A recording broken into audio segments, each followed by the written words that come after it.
వారం రోజులు లైట్‌గా జ్వరం వచ్చింది. అయితే ఇక్కడ ఖమ్మంలో హాస్పిటల్‌లోకి పోయినాం. పోతే గ్లూకోస్‌లు పెట్టారు. టైఫాయిడ్ జ్వరం అని చెప్పారు. వారం రోజులు అటు ఇటు తిరిగినాం. ప్రశాంత్ హాస్పిటల్‌లోకి పోయినాం. 4, 5 హాస్పిటల్ తిరిగాక చేతులు ఎత్తేసారు ప్రశాంత్ హాస్పిటల్‌కి పోయాక. 3 రోజులైతే గానీ గ్యారంటీ చెప్పలేమన్నారు. అంటే ఇక మా వోళ్ళు, మా అన్నయ్య అల్లుడు, మా వోళ్ళు అందరూ కలిపి ఇక్కడ హైదరాబాద్ యశోద హాస్పిటల్‌కి జాయిన్ చేసినారు. అక్కడ కానీ చిన్నపిల్లలాగా చూసుకున్నారు వాళ్ళు. మంచి ట్రీట్మెంట్ ఇచ్చారు. వాళ్ళు ఒక పద్ధతిగా పోయారు. పద్ధతిగా చేశారు ట్రీట్మెంట్. ఏ ఇబ్బంది లేకుండా ప్రతిదీ వాళ్ళే చూసుకున్నారు. మా వాళ్ళని కూడా రానివ్వలేదు దగ్గరికి. నాకు 3 నెలలు మందులు వాడా. ట్రీట్మెంట్ జరిగాక ఇక మందులు బంద్ చేశారు. 17 రోజులు ఉన్న హాస్పిటల్.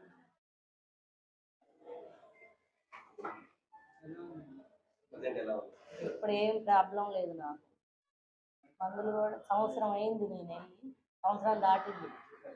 ఇప్పుడైతే ఏ ప్రాబ్లం లేదు. నేను యశోద హాస్పిటల్స్ మలక్పేటలో నెఫ్రాలజిస్ట్ అండ్ రీనల్ ట్రాన్స్ప్లాంట్ ఫిజిషియన్గా పనిచేస్తున్నాను. ముందుగా యశోద హాస్పిటల్స్ మలక్పేట్ ఇన్విటేషన్ మేరకు వచ్చిన ప్రింట్ అండ్ ఏవీ మీడియాలో అందరికీ కూడా పేరు పేరున ధన్యవాదాలు.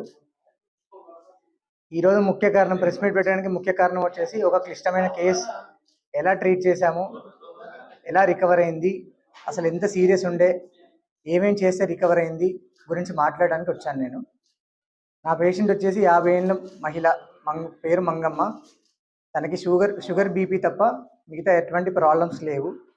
కానీ కొన్ని ఇన్ఫెక్షన్ రావడం వల్ల ఆ ఇన్ఫెక్షన్ ముదిరి మల్టీ ఆర్గన్ డిస్ఫంక్షన్, అంటే చాలా అవయవాలు, పెద్ద పెద్ద అవయవాల మీద ఎఫెక్ట్ పడడం జరిగింది. ముఖ్యంగా కిడ్నీ, హార్ట్, లంగ్ వచ్చింది. లంగ్ ఇన్ఫెక్షన్, దానివల్ల బీపీ పడిపోవడము, కిడ్నీ, హార్ట్ మీద ఎఫెక్ట్ పడి ఒళ్ళంతా వాయడము, ఆయాసపడము లాంటిది జరిగింది. ముందుగా తను లోకల్గా ఇక్కడ ఖమ్మంలో ట్రీట్మెంట్ తీసుకున్నారు.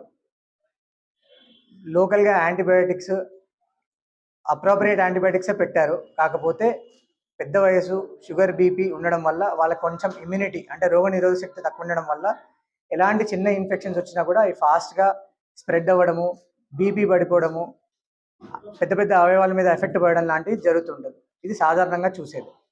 నేను యశోద మలక్పేట్కి తీసుకొచ్చినప్పుడు సిచ్యువేషన్ వచ్చేసి బాగా ఆయాసపడడం, అంటే నార్మల్ ఆక్సిజన్ లెవెల్స్ మెయింటైన్ అవ్వకపోవడము, అదేవిధంగా ఒళ్ళంతా వాయడము, అదేవిధంగా బీపీ అస్సలు రికార్డ్ అవ్వకపోవడము, ప్లస్ హార్ట్ బీట్ అంటాం, హార్ట్ బీట్ కూడా 130, 140, అంటే చాలా ఎక్కువగా గుండె కొట్టుకోవడం లాంటి సిచ్యువేషన్లో యశోద మలక్పేట్కి వచ్చింది.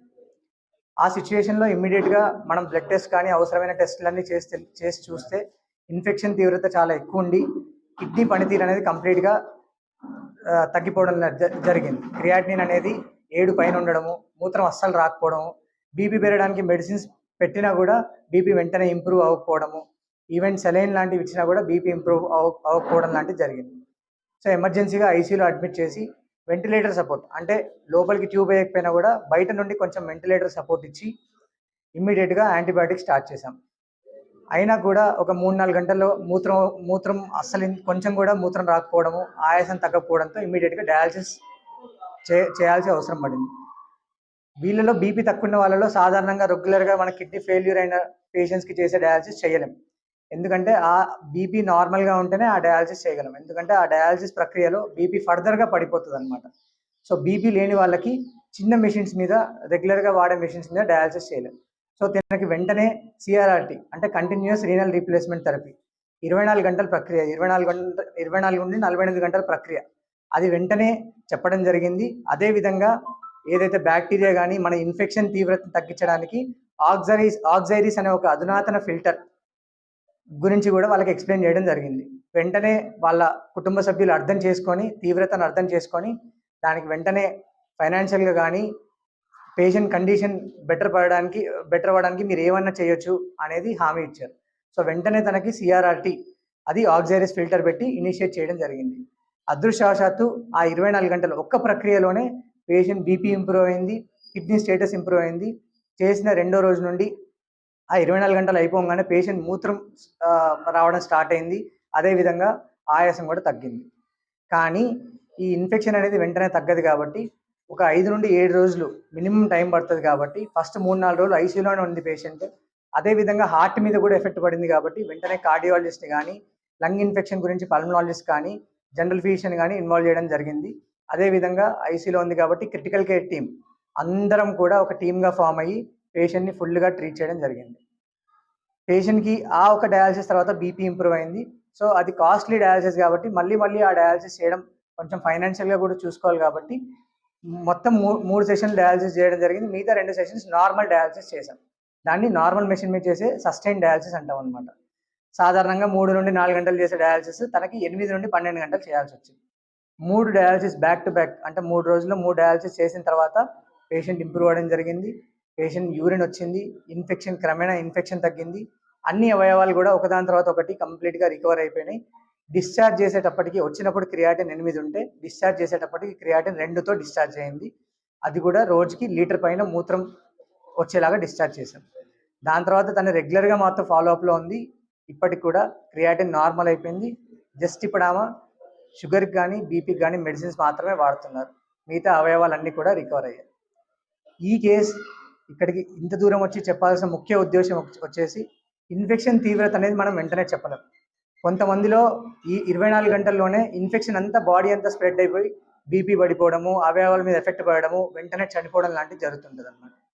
ఇట్లాంటి కేసెస్ని డిలే చేయకుండా ఇమీడియట్గా కార్పొరేట్ హాస్పిటల్స్కి రావడం వల్ల అక్కడ మల్టీ డిసిప్లినరీ అప్రోచ్ ఉంటుంది. అంటే అందరూ డాక్టర్స్ కూడా వెంటనే చూడడం జరుగుతుంది డిలే లేకుండా. ఏ సైడ్ నుండి ఏమేమి పాజిటివ్ చేస్తే పేషెంట్ ఇంప్రూవ్ అవుతుందో అందరి ఇన్పుట్స్ తీసుకొని పేషెంట్కి ఏది బెస్టో వెంటనే చేయడం జరుగుతుంది.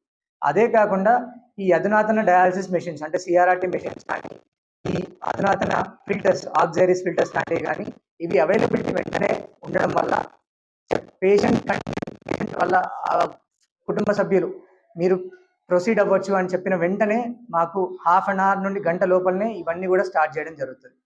ఆ ఫిల్టర్ కాస్ట్ వచ్చేసి 79,000 ఉంటుంది.